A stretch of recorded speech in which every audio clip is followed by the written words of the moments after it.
ദൈവനാമം മഹത്വപ്പെടുമാറാകട്ടെ. എന്നെ ശ്രദ്ധിക്കുന്ന എല്ലാ പ്രിയപ്പെട്ട മാന്യ ശ്രോതാക്കൾക്കും വേഗം വരുന്ന കർത്താവായ യേശുക്രിസ്തുവിൻ്റെ അതിപരിശുദ്ധമായ നാമത്തിൽ പാറ്റ്നയിൽ നിന്നും സ്നേഹവന്ദനങ്ങൾ ആമുഖമായി അറിയിക്കുന്നു. ഇന്നലെ സന്ദേശം അയക്കുവാനായി സാധിച്ചില്ല. ഇന്നൊരിക്കൽ കൂടി ദൈവസന്നിധാനത്തിലേക്ക് കടന്നു വരുവാൻ ദൈവം സഹായിച്ചതിനായി ദൈവത്തെ സ്തുതിക്കുന്നു.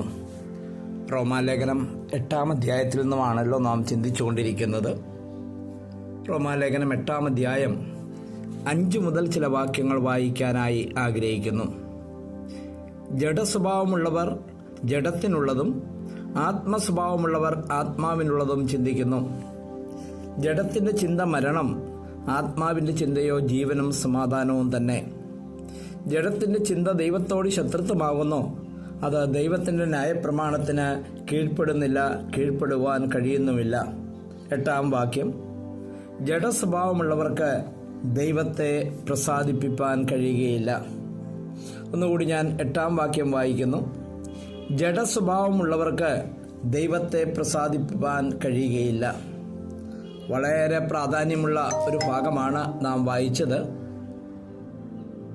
ഇവിടെ നാം ഇംഗ്ലീഷിൽ വായിക്കുമ്പോൾ for those who live according to the flesh set their mind on the things of the flush.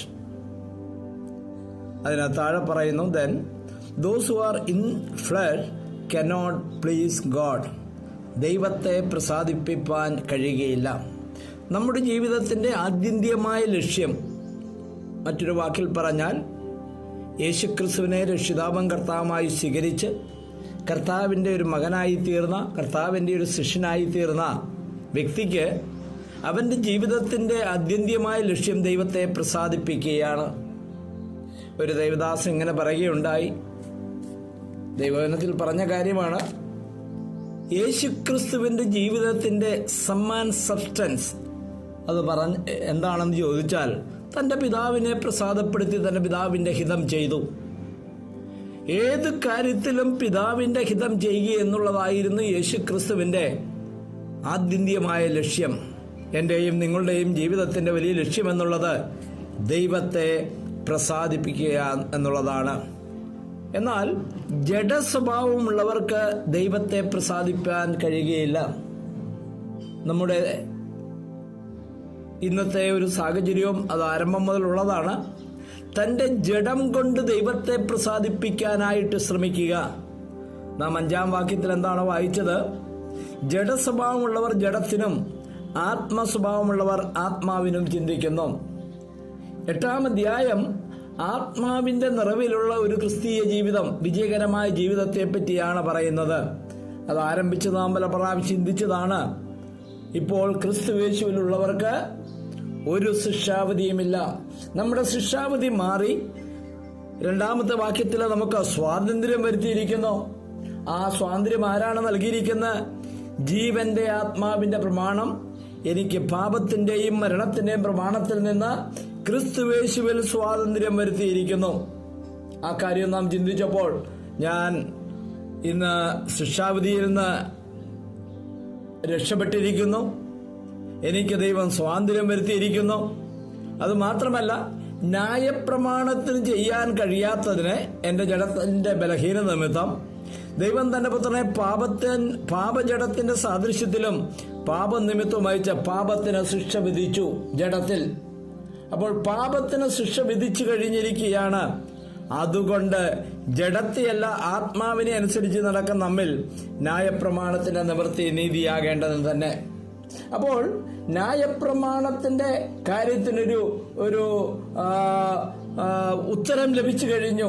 ഇനി ന്യായപ്രമാണം അനുസരിച്ചല്ല നാം ജീവിക്കേണ്ടത്, ആത്മാവിനെ അനുസരിച്ചാണ്.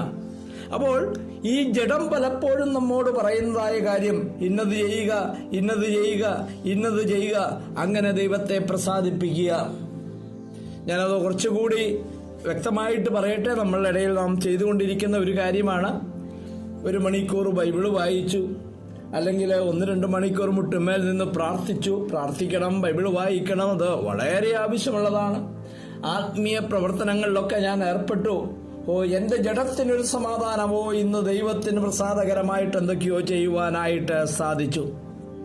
എന്റെ ജഡത്തിന്റെ സംതൃപ്തിയാണ് അവിടെ വന്നത്. കാരണം ഞാനൊരു ദൈവമെന്ന നിലയിൽ പല കാര്യങ്ങൾ ചെയ്യേണ്ടതായിരുന്നു. എന്നാൽ ജഡത്തിന്റെ ചിന്ത മരണമാണ്, ആത്മാവിന്റെ ചിന്തയോ ജീവനും സമാധാനവുമാണ്. നമുക്ക് രക്ഷിക്കപ്പെട്ടപ്പോൾ കൃപയാൽ രക്ഷിക്കപ്പെട്ടു എന്ന് നമ്മൾ വായിക്കുന്നു.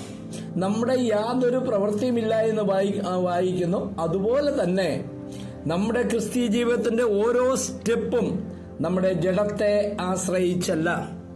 അപ്പോസ്തലനായ പൗലോസ് 7-ാം അധ്യായത്തിൽ പറഞ്ഞല്ലോ, ഞാൻ നന്മ ചെയ്യുവാനായിട്ട് ആഗ്രഹിക്കുന്നെങ്കിലും ഇച്ഛിക്കാത്ത തിന്മയത്രേ ചെയ്യുന്നത്.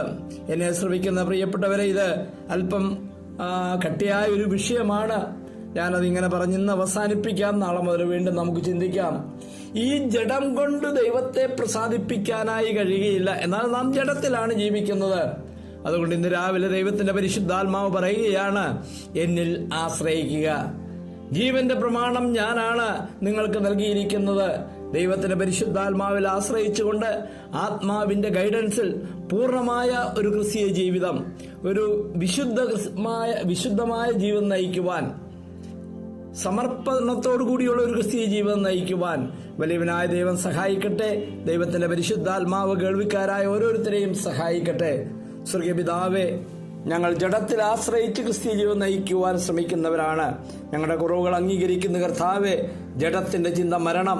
അതുകൊണ്ട് ആത്മാവിൽ മാത്രം ബലപ്പെട്ട ആത്മാവിന്റെ ഗൈഡൻസ് ജീവിക്കുവാൻ ഇന്ന് കേൾവിക്കാരായ എല്ലാവരെയും സഹായിക്കണമേ. ഇന്നത്തെ ദിവസത്തെ അനുഗ്രഹിക്കണമേ. പ്രാർത്ഥന കേട്ടതിനായി സ്തോത്രം. യേശു കർത്താവിന്റെ ധന്യനാമത്തിൽ തന്നെ. ആമേൻ.